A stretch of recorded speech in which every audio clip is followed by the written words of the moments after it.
കേരളത്തിന്റെ സാമൂഹിക രംഗത്ത് നടമാടിയിരുന്ന ജാതീയ അതിക്രമങ്ങൾക്കും ക്രൂരതകൾക്കും മനുഷ്യാവകാശ ധ്വംസനങ്ങൾക്കുമെതിരെ വെങ്ങാനൂർ പെരുങ്കാറ്റുവിളയിൽ നിന്ന് ചാടിപ്പുറപ്പെട്ട ഉശിരനായ ആൺകുട്ടിയായിരുന്നു മഹാനായ അയ്യങ്കാളി.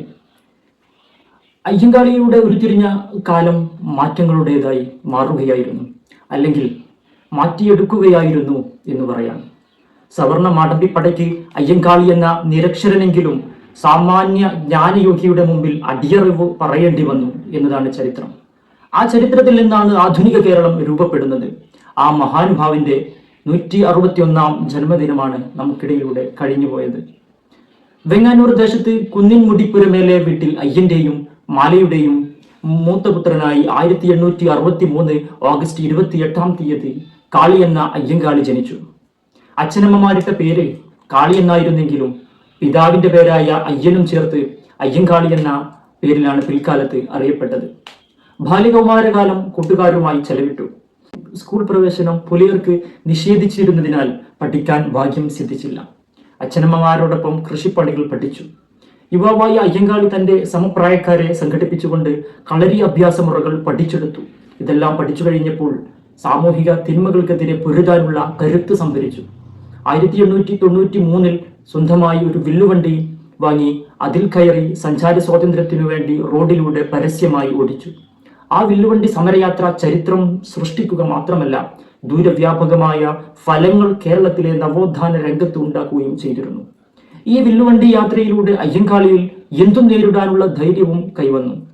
ഈ സമരാവേശത്തിന്റെ പിന്തുടർച്ചയാണ് 1898 ബാലരാമപുരത്തും ചാലിയ തെരുവിലും ആറാലുംമൂട് ചന്തയിലും മറ്റും നടന്ന സഞ്ചാര സ്വാതന്ത്ര്യത്തിനും കൊടുക്കൽ വാങ്ങലിനും മറ്റുമുള്ള സവർണ മാടമ്പി പടകളുമായുള്ള ഏറ്റുമുട്ടലുകൾ എന്നത്. 1904 ആകുമ്പോൾ സ്കൂൾ പ്രവേശനം നിഷേധിക്കപ്പെട്ട അയിത്ത ജാതി കുട്ടികൾക്കായി വെങ്ങാനൂരിൽ 18 സെന്റ് സ്ഥലം തന്റെ വില്ലുവണ്ടി ഓടിക്കുന്ന ചണ്ടിക്കൊച്ചപ്പയിൽ നിന്നും ഒറ്റയായി വാങ്ങി ഒരു കുടിപ്പള്ളിക്കൂടം അയ്യങ്കാളി സ്വന്തം കൈയാൽ തന്നെ നിർമ്മിച്ചു. അതേ രാത്രി തന്നെ സവർണ മാടമ്പിമാർ അത് തീ വെച്ച് നശിപ്പിച്ചു. ഇങ്ങനെ ഒന്നിലേറെ പ്രാവശ്യം സ്ഥാപിക്കുകയും തീവിക്കുകയും ചെയ്തിട്ടാണ് പിന്നീട് സ്ഥിരമായി സ്ഥാപിക്കാനായത്. ഇതിന്റെ ഭാഗമായി ഒരു കാർഷിക സമരത്തിന് അയ്യങ്കാളി ആഹ്വാനം നടത്തി. വെങ്ങാനൂർ തെക്കേവിള നെൽപ്പാടശേഖരത്തിൽ വെച്ചായിരുന്നു ഈ ആഹ്വാനം. 3 വർഷത്തോളം ഈ സമരം നീണ്ടുപോയി. അതിനിടയിൽ ജന്മിമാർ 12 നായന്മാരെ കൃഷിക്കായി വയലേലുകളിൽ കൊണ്ടിറക്കിയെങ്കിലും അവരെല്ലാം തിരിച്ചു കയറി പോന്നിരുന്നു. കൃഷി ഇറക്കാതെ കാണായ വയലുകളിൽ മുട്ടിപ്പുല്ല് കിളിർത്തു വന്നു. ഒടുവിൽ രാജഭരണകൂടം ഇടപെട്ടു. സമരം ഒത്തുതീർപ്പാക്കാൻ അന്നത്തെ ഫസ്റ്റ് ക്ലാസ് മജിസ്ട്രേറ്റ് കണ്ടല നാഗൻപിള്ളയെ അന്വേഷണ ഉദ്യോഗസ്ഥനായി ദിവാൻ VS റാവു നിയമിച്ചു. നാഗൻപിള്ളയുടെ ഇടപെടൽ കൊണ്ട് കാർഷിക സമരം ഒത്തുതീർക്കുകയും അയിത്ത ജാതി കുട്ടികൾക്ക് സ്കൂൾ പ്രവേശനം ഉറപ്പുവരുത്തിക്കൊണ്ട് 1907 ആദ്യത്തെ ഉത്തരവ് സർക്കാർ പുറപ്പെടുവിച്ചു. പക്ഷേ സർക്കാർ സ്കൂളിൽ പുലയർ തുടങ്ങിയവരുടെ കുട്ടികൾക്ക് പ്രവേശനം ലഭിച്ചില്ല എന്നതായിരുന്നു വാസ്തവം. തുടർന്നും അയ്യങ്കാളി അധികാര കേന്ദ്രങ്ങളെ സമീപിച്ചു. അപ്പോഴാണ് ഒരു സംഘടന ഉണ്ടായിരുന്നെങ്കിൽ കാര്യങ്ങൾ കുറെ കൂടി എളുപ്പമാകുമെന്ന തോന്നൽ ഉദിച്ചത്. തുടർന്ന് അദ്ദേഹം അതേ വർഷം തന്നെ 1907 എല്ലാ അയിത്ത ജാതി വിഭാഗങ്ങൾക്കുമായി സാധുജന പരിപാലന സംഘം രൂപവൽക്കരിച്ചു. ദിവാൻ തുടങ്ങിയവരെ കണ്ടതിന്റെ ഫലമായി വിദ്യാഭ്യാസ ഡയറക്ടർ AC മ്യൂച്വൽ സാഹിബിനെ കൊണ്ട് വിദ്യാഭ്യാസ കോഡ് പരിഷ്കരിക്കുകയും 1910 വിദ്യാലയ പ്രവേശനം നൽകാത്തവർക്കെതിരെ ശിക്ഷാ നടപടികളോടെ 2ാമത്തെ വിദ്യാലയ പ്രവേശന ഉത്തരവും പുറത്തുവന്നു. 1914 വീണ്ടും 3ാമത്തെ വിദ്യാലയ പ്രവേശന ഉത്തരവും സർക്കാർ പുറപ്പെടുവിച്ചു. ഉത്തരവിന്റെ കോപ്പിയും സംഘടിപ്പിച്ച് വെള്ളൂർക്കോടം പരമേശ്വരന്റെ മകളായ പഞ്ചമിയെയും അയ്യങ്കാളി അനുചര സംഘത്തോടൊപ്പം ഊരൂട്ടമ്പലം പെൺപള്ളിക്കൂടത്തിൽ ചേർക്കാനായി പുറപ്പെട്ടു. അന്നതൊരു സ്വകാര്യ മാനേജ്മെന്റ് സ്കൂളായിരുന്നു. പള്ളിക്കൂടത്തിലെത്തി പ്രധാനാധ്യാപകനെ സമീപിച്ച് ഉത്തരവ് കാട്ടിയപ്പോൾ സർക്കാർ ഉത്തരവിന് ഒരു വിലയും കൽപ്പിക്കാതെ ഇവിടെ അയിത്ത ജാതി കുട്ടികളെ ഒരു കാരണത്താലും പ്രവേശിപ്പിക്കുകയില്ലെന്ന് ശക്തമായി തന്നെ പറഞ്ഞു. അതിനിടെ അയ്യങ്കാളിയെയും സംഘത്തെയും മർദ്ദിക്കാൻ സവർണർ തയ്യാറായി. ഇതിനിടയിൽ പഞ്ചമി എന്ന പുലയ ബാലികയുടെ അച്ഛൻ പരമേശ്വരനെ അക്രമി സംഘം അടിച്ച് സ്കൂൾ നടയിലേക്ക് എടുത്തെറിഞ്ഞു. എല്ലാ തടസ്സങ്ങളെയും ഭേദിച്ചുകൊണ്ട് പഞ്ചമിയെയും കൊച്ചുകുട്ടിയെയും ക്ലാസുകളിലൊന്നിലെ ബെഞ്ചിൽ ബലമായി കൊണ്ടിരുത്തി. ഒടുവിൽ മാടമ്പിപ്പട അയ്യങ്കാളിയുടെ മേൽ ചാടി വീണ് അടി തുടർന്നു. അയ്യങ്കാളിയും വിട്ടുകൊടുത്തില്ല. അന്നു രാത്രി തന്നെ സവർണർ ഊരൂട്ടമ്പലം സ്കൂൾ അഗ്നിക്കിരയാക്കി. ആ തീയിൽ വേവാതെ ഒരു ബെഞ്ച് മാത്രം അവശേഷിച്ചു. ഒരു നൂറ്റാണ്ട് പിന്നിട്ടെങ്കിലും ആ ഒരു ബെഞ്ച് ഇന്നും ഊരൂട്ടമ്പലം UP സ്കൂളിൽ സൂക്ഷിക്കുന്നുണ്ട്. ഇന്നത് ഗവൺമെന്റ് സ്കൂളാണ്, പഞ്ചമി സ്മാരക UP സ്കൂൾ. 1937 ജനുവരി 14 മഹാത്മാഗാന്ധി അധസ്ഥിതരുടെ പടത്തലവനായ അയ്യങ്കാളിയെ നേരിട്ട് കാണാൻ വെങ്ങാനൂരിലെത്തി. വെങ്ങാനൂരിൽ അയ്യങ്കാളി സ്വന്തം കൈയാൽ സ്ഥാപിച്ച സ്കൂളിനു സമീപത്തെ വലിയൊരു പ്ലാവിൻ ചുവട്ടിൽ വെച്ചായിരുന്നു ഗാന്ധിജിയെയും സംഘത്തെയും അയ്യങ്കാളിയും സംഘവും സ്വീകരിച്ചത്. ഗാന്ധിജി കണ്ട മാത്രയിൽ തന്നെ അയ്യങ്കാളിയെ കെട്ടിപ്പുണർന്നു.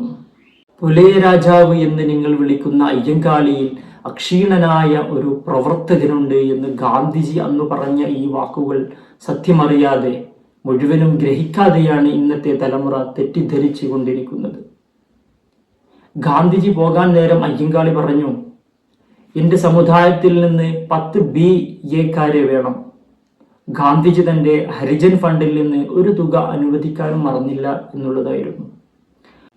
ഊരൂട്ടമ്പലം സ്കൂൾ പ്രവേശന കലാപം പിന്നീട് പടർന്നു പിടിച്ചാണ് 90-ാം ആണ്ട് കലാപമായി കത്തിപ്പടർന്നത്. ആ ഇരപ്പിൽ എത്രയോ പട്ടിണിപ്പാവങ്ങളുടെ വീടുകൾ അക്രമികൾ തീയിട്ട് നശിപ്പിച്ചു. ഈ സന്ദർഭത്തിലാണ് കൊല്ലം പെരിനാട്ടിൽ കല്ലുമാല സമരം രൂക്ഷമാകുന്നത്. കല്ലുമാല സമരത്തിന്റെ പെരിനാട്ടിലെ നേതാക്കളായ ഗോപാലദാസനും പെരിനാട് മാധവനും മറ്റും വെങ്ങാനൂരിലെത്തി സമുദായാചാര്യൻ അയ്യങ്കാളിയെ കണ്ട് സംഭവത്തിന്റെ രൂക്ഷത അറിയിച്ചു. അവിടെ അയ്യങ്കാളി കണ്ട കാഴ്ചകൾ ഭയാനകമായിരുന്നു. 600-ൽ പരം പുലയ ഭവനങ്ങൾ വെന്തുവെണ്ണീറായി കിടക്കുന്നു. ഒടുവിൽ ദിവാനയും മറ്റും കണ്ട് ഒരു സമാധാന സമ്മേളനം കൊല്ലത്ത് വിളിച്ചു ചേർത്തു.